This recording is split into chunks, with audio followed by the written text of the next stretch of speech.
Even people who live on areas you can call lowlands still have water problems.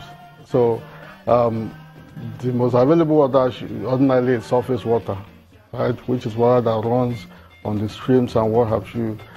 To supplement that, you could use groundwater. That's when people dig well and borehole and so on and so forth. Of course, if you look at those areas, you may try to dig well in areas that are on lowland beds. If you need to get water for those who are on the high area, then you may probably need the miracle of Moses to be able to get water from the ground there. But as it is, I think what the state government should have done from the onset, I don't know, is to have designated those areas as part of their tourism master plan so that they give them special and peculiar circumstances. Based on that, it's not beyond the capability of the state government to actually provide water for them. They want to do it in the light of technology. But of course, finance might be a challenge. But since those areas are not so many, if you look at the entire Abeokuta, maybe about maybe 10%. So if they decide to prioritize those areas with available technology and so on and so forth, they can actually do it. Government is working very seriously to making sure that they are well catered for when it comes to providing the basics, for them.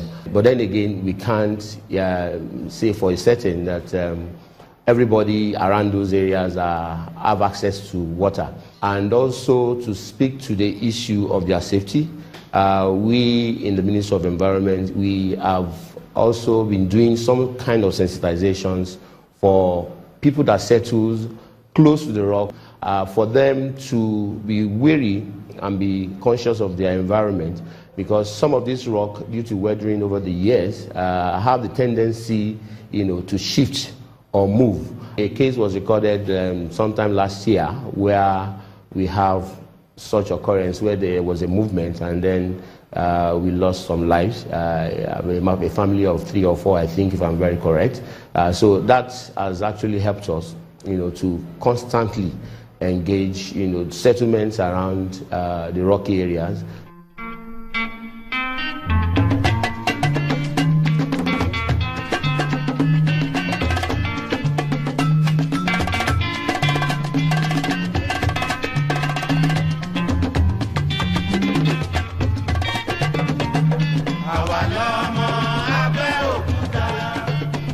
The younger generation seem not to fancy these kind of residential location.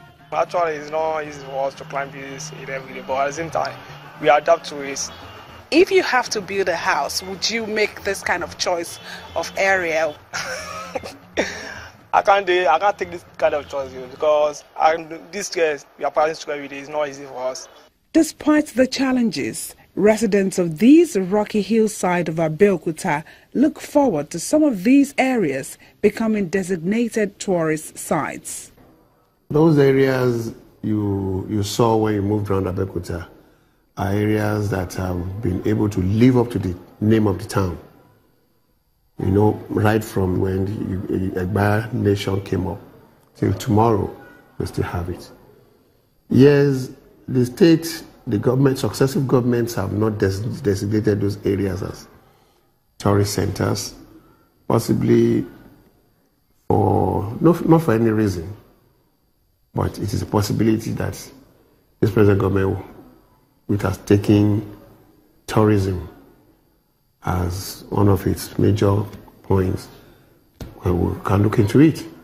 While the government looks towards the possibility of increasing the state's tourist sites and perhaps its revenue through this means, some residents of Abeokuta are daily making a living out of this natural substance.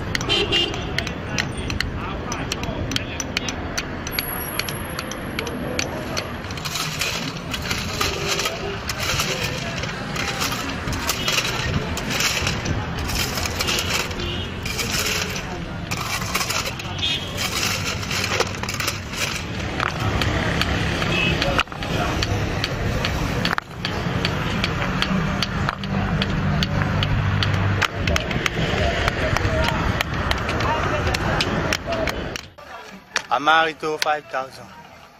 That's it. It's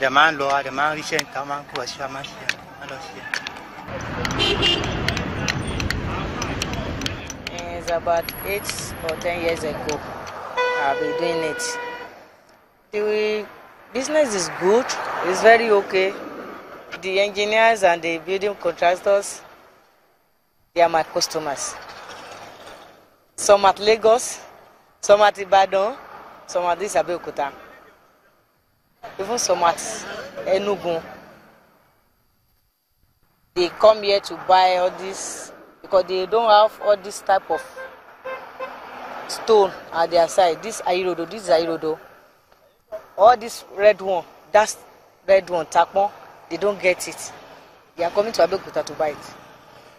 If I get customer for this one, I will carry this one to Uyo, that is Calabar.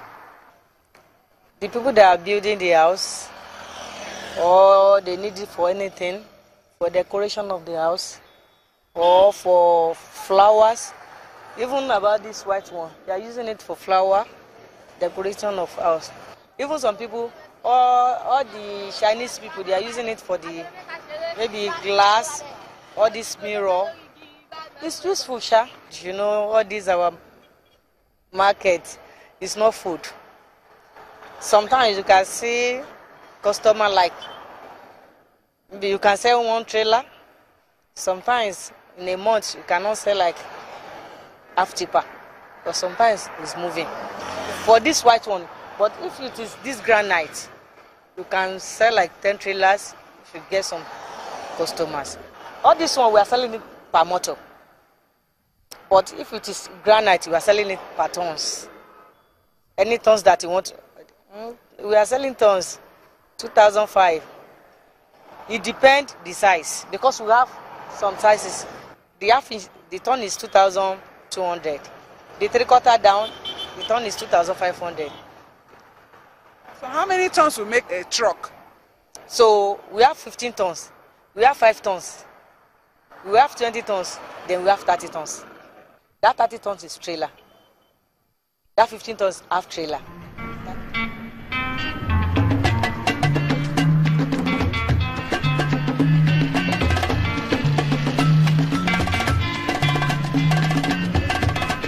You look at it in terms of mineral resources, or the biggest potential in terms of mineral resources there is the granite. That's why we have a lot of queries around those areas.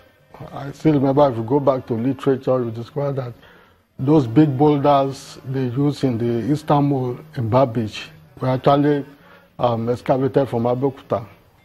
Indeed, Abeokuta seems to hold so much economic and tourism potentials for both its people and visitors. Since it became the capital of Ogun State when it was newly created in 1976, Abeokuta remains one of the popular cities in the state, and perhaps in Nigeria's southwest zone.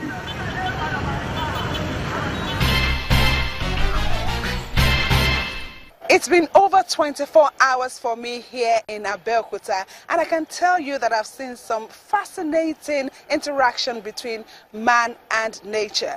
If you visit Abeokuta anytime soon, you may want to experience this firsthand. Thank you so much for watching Community Report. I am Yomi Otaifu.